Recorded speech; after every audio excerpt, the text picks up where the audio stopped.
वो सत्य है, उसको कोई नहीं मिटा सकता। न राम भद्राचार्य मिटा सकते, ना कोई और मिटा सकता है, क्योंकि वो सिद्ध संत गोस्वामी तुलसीदास जी महाराज इन्होंने राम का दर्शन किया है। चित्रकूट के घाट में भाई संतन की भीड़, तुलसीदास तिलक कसे चंद्र नेत्र। और सुनो ध्यान से, कथा को ध्यान से सुनो। कोई भी कथा के बीच में इधर उधर की बात मत करो, 1 मिनट के लिए भी नहीं। कथा तो कथा, तुम इधर उधर को भी हिलोगे, मेरी नजर बहुत तेज है। हाँ, बिल्कुल सही होकर के ये ध्यान रखना, नड्डा जी आए कथा के लिए, तुम अच्छा मानो बुरा मानो, नहीं अच्छा लगे मत पाना। कथा मैं खोना नहीं चाहता, 1 मिनट नहीं खोना चाहता, लाखों रुपया अपने यजमान का बर्बाद नहीं होने देना चाहता। और ये सच्चिदानंद भगवान की जय। प्रभुवर आज उस यज्ञदत्त ब्राह्मण ने तिलांजलि दे दी, अपने पुत्र को भी छोड़ दिया, अपनी पत्नी को भी छोड़ दिया, और अपने घर से निकल गया, किसी और श्रोत्रिय ब्राह्मण की कन्या के संग अपना विवाह कर लिया, दूसरा गर्भ साथ। गुणनिधि शाम का समय हुआ था, बड़ी भूख लगी थी और बाजार से आ रहा था। अपने घर के लिए जिस समय अपने घर के लिए आने लगा, जिस समय अपने घर को आने लगा, तो कुछ उसके मित्र मेरे, उन्होंने कहा तेरे पिता ने तो तेरा त्याग कर दिया क्या? और सारी बात बताई कि तेरा पता लग गया कि तू जुआ खेलता है, तेरा पता लग गया कि तू मांस खाता है, तेरा पता लग गया कि तुम मदिरा पान करता है, तेरा पता लग गया कि तू कुमार्गी है, तेरा पता लग गया कि तू बाम मार्गी है। अब गुणनिधि विचार करता है, मैं कहाँ जाऊं, मैं किस प्रकार जाऊं, कहाँ जाऊं? और वो गुणनिधि मेरे भाई बहन तड़प गया, घर नहीं जा सकता, अब नहीं जाऊंगा।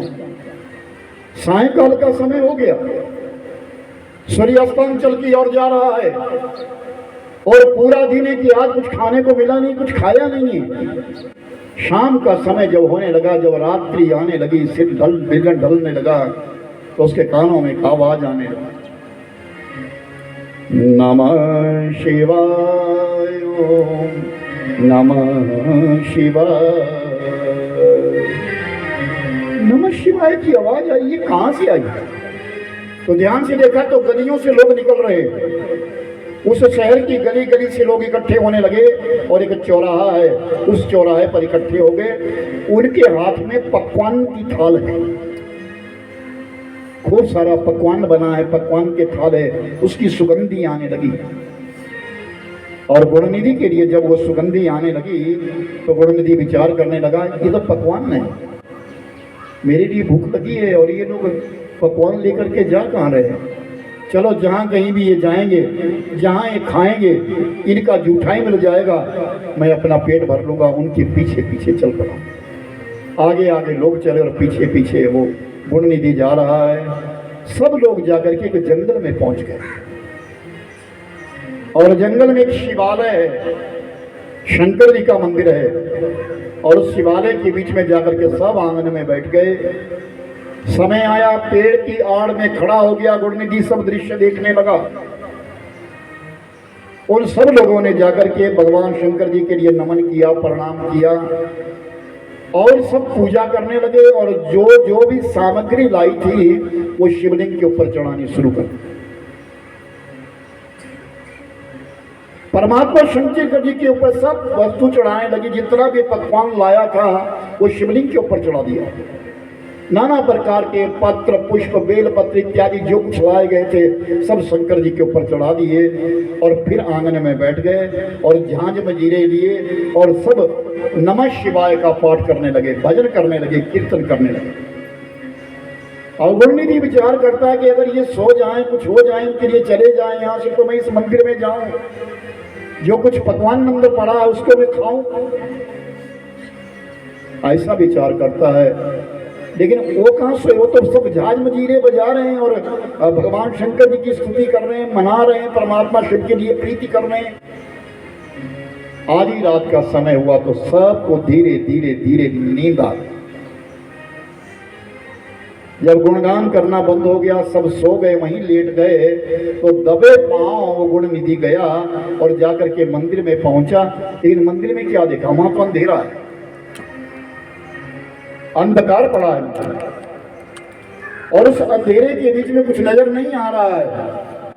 वो पकवान डाला कहाँ उसे मालूम नहीं है, पकवान कहाँ डाल दिया, पकवान किधर चला गया उसके कुछ मालूम नहीं है उसके लिए।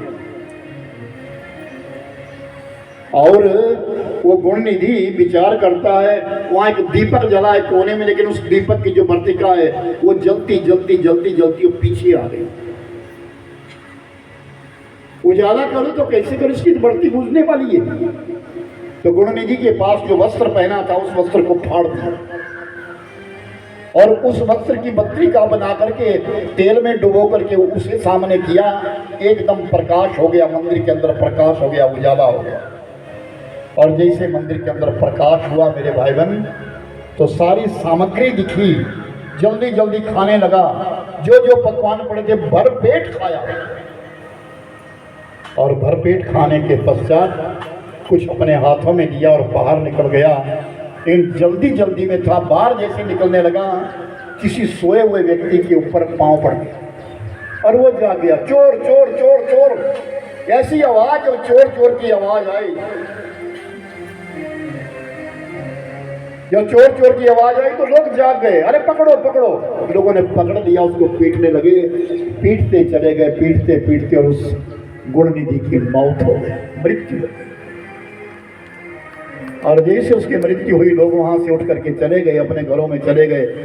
उस गुण निधि को लेने के लिए यमलोक से 2 यमदूत चले आए और शिवलोक से 2 शिवगण चले आए।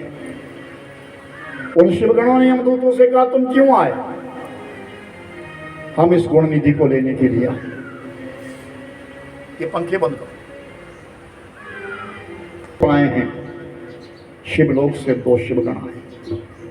शिवगणों ने कहा, ये क्या कर रहे हो तुम, क्यों आए? महाराज ये अपराधी है, इसने अपनी माता पिता की अवहेलना करके चोरी करी है, डाका डाला है, नाना विधि प्रकार के कुकृत्य किए, और आज इसने इतना बड़ा दुष्कर्म कर दिया कि शिव निर्माल्य का भक्षण कर दिया।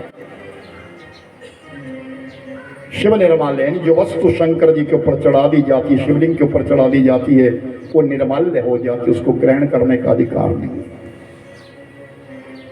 अब यहाँ भी एक संशय है।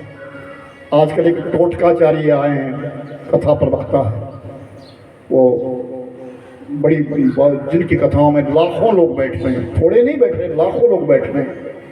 वो केवल शिव पुराण का पाप किया है, यमलोक का अधिकारी है, इसने शिव निर्माल्य का भक्षण किया है, और तो बहुत सारे पाप किए, लेकिन आज इसने ये महापाप कर दिया।